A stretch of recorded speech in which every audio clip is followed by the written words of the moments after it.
Welcome to the Narrate podcast, where we aim to tell God's story with our lives.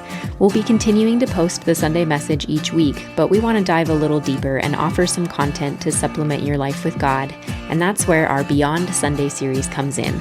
Join Adam and Narrate staff as they provide thoughtful discussions, ideas, and interviews that go beyond the message you'll hear on Sunday. Hey, man, this is my very favorite part of Anglicanism, and I'm really excited to talk about this one. I want to talk about Anglicanism's modesty. Now, what do I mean when I say that I love the modesty of Anglicanism? Simply put, despite its nearly 1,800-year history, despite its robust global impact, despite its long list of traditions and practices, Anglicanism does not claim to be the one or even the only ideal church. It's proud of its culture and heritage, it's eager to invite people to join in, but it's quick to validate other churches and unite with the myriads of Christian church traditions and practices. For many, it's animating, but at its best, that animating power is secondary to a more general identity of being simply Christian. Anglican scholar and author Winfield Bevins once said, and I quote, "Anglicans are about making disciples, not Anglicans," end quote. C4SO's founding bishop, Todd Hunter, says, quote, "A good Anglican isn't known as a good Anglican, but as a good Christian," end quote. Another way I've heard Todd say this is, Anglicanism is inherently non-proprietary.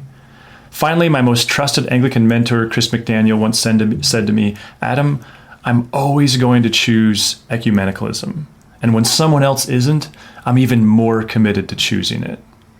Enter my friend Johnny.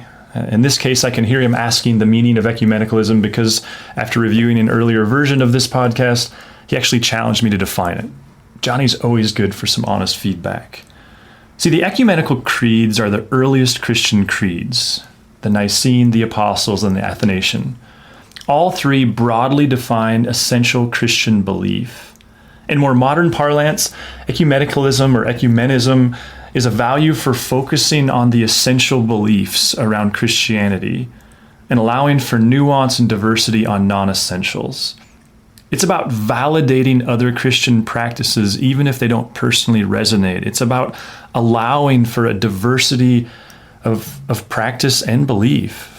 Ecumenicism doesn't require that you be Reformed Calvinist or Free Will Wesleyan Arminian. It might have its own, it certainly does have its own personal conviction, but it feels no need to denigrate the other side.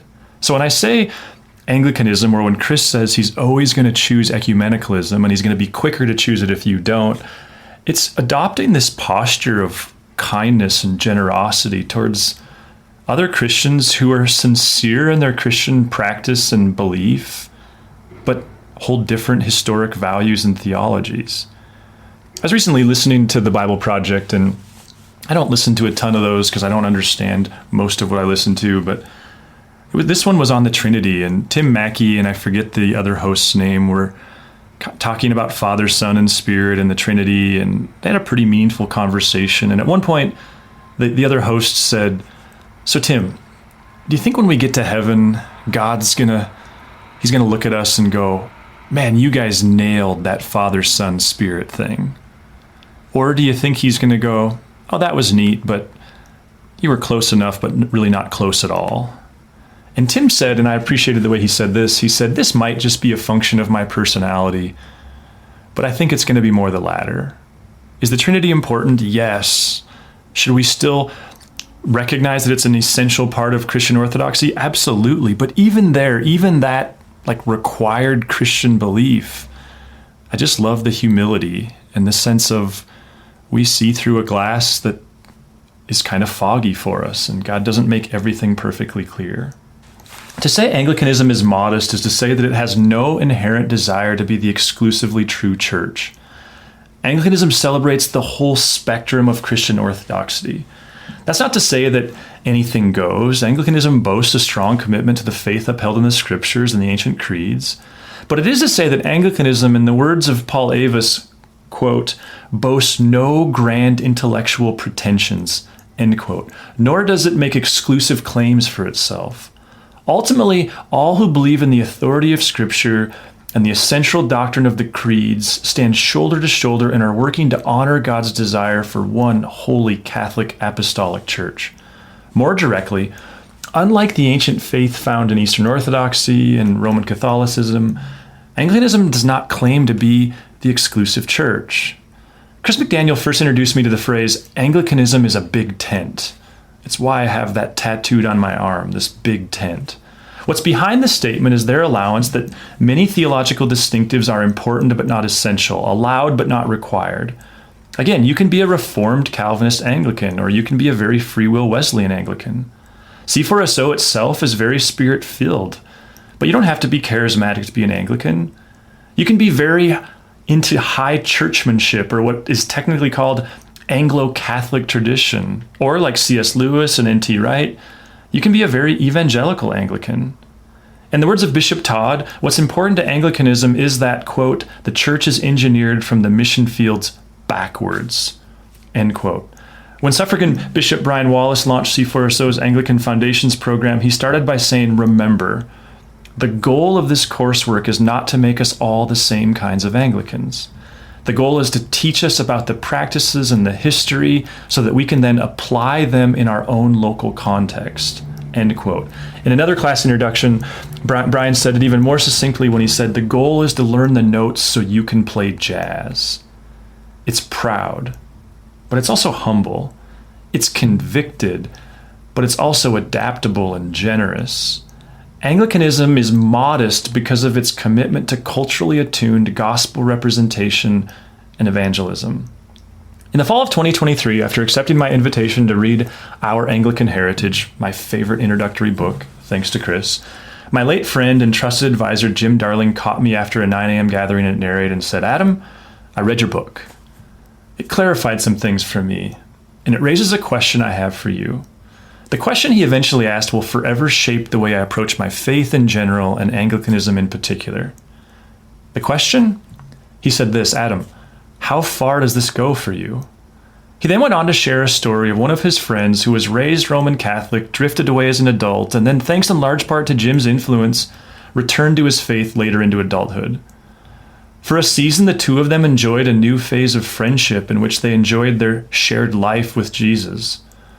But as Jim would go on to explain with more than a little bit of grief in his voice, just a couple of years later, his friend returned to Roman Catholicism, which is fine. What became frustrating for Jim was it wasn't just the return to Roman Catholicism that negatively impacted Jim. It was how that in turn impacted their friendship. Before long, it wasn't enough that they shared Christ. Instead, Jim was led to feel like a lesser Christian because he wasn't Roman Catholic. He had this sense of constantly being evangelized to become Roman Catholic.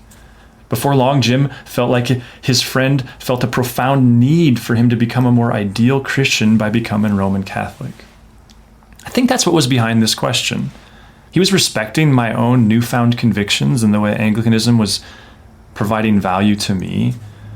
And yet, he had the clout and the influence in my life to say, but okay, so does that mean we all have to become Anglican? Does that mean you're gonna force us into being that kind of Christian? My answer to the question is no. Do I see value in it? Yes. Is it essential to me that my wife or my kids become Anglican? Not if that doesn't bring value for them. I've said this earlier, but to me, even the reason why I'm doing these podcasts, it's not to be persuasive to the Anglican end. I suppose there's probably some of that if I'm being really honest. But more than that, what I'm persuaded by is the need to be anchored and tethered to history. I'm persuaded by the modesty of Anglicanism. And I think there's lots of ways to adopt those values without becoming a proprietary kind of Anglican Christian. See, I don't share that story about Jim to denigrate Roman Catholicism. I actually have a great respect for Roman Catholicism and have many good friendships within the Roman Catholic Church. But it does illustrate what is meant by calling Anglicanism modest. See, taken to their logical end, many Christian denominations and churches uphold their own expression as the ideal, or worse, they're quick to point out that others are less than ideal. What Chris meant when he said he's always going to choose ecumenicism is that he's committed to living out big tent values. And for him, For many, that means he has his convictions, but he's going to respect others. And even when they don't respect his unique expressions of Christianity, he's going to love and respect them even more. Anglicanism is a way, not the only way, to live out one's Christian faith. Anglicanism gives great importance to being part of the one holy Catholic Apostolic Church.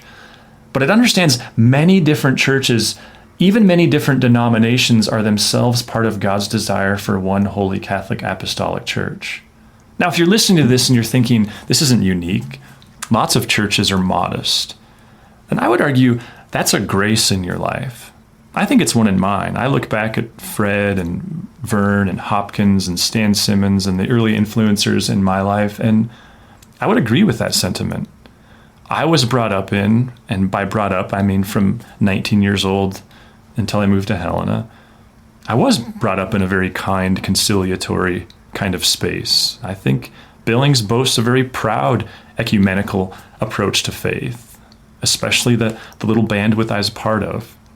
But I also think it's really naive to conclude that that's generally true of everyone. Many know the pain of being told that their version of Orthodox Christianity is the wrong one, and that the one they ought to live is this correct one that the person saying that to them is inviting them into. That's really not my motive. See, I think this was the context of Jim's question to me. He wanted to know to what extent, if any, all of my energy would now go toward making Anglicans. Months later, I'm glad to identify as an Anglican Christian, but I'm also eager to live out big tent Christianity. I'm challenged by the notion that it's my job to make disciples, not Anglicans. I'm grateful for Anglicanism, and I'm grateful how it's given me a place to hang my hat, so to speak. But I'm equally excited to help Christians understand we should all strive to be part of God's one holy Catholic Apostolic Church.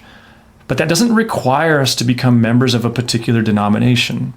It's one of my favorite exchanges to have with people is they'll say, oh, they're Catholic. And I'll say, I think we should all strive to be Catholic.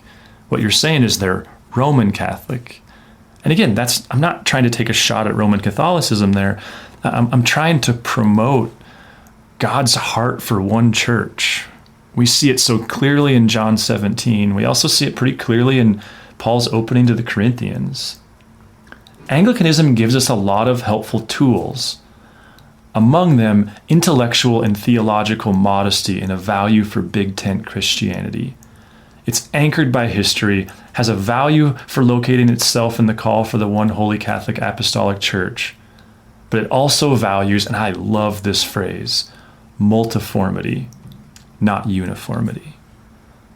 So, another reason why I'm just so animated by Anglicanism, and in particular C4SO, is this incredible level of modesty.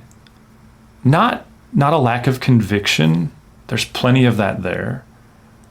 Not even a lack of local culture and context and value and how it's expressed. There's a lot of that too. But also this understanding that we ought to be able to be deeply proud of our tradition and way of practicing, while also deeply honoring of others. And ultimately, our expression should come from a desire to be helpful to the local culture, not just personal preference. Man, I hope that there's some questions that come in from this, because I could talk about this one for a long time. And thanks for listening. I hope this has been helpful for you. Talk to you later. If you'd like to learn more about Narrate Church, find us online at narratechurch.org. You can also look us up on Facebook or Instagram. Thanks for listening.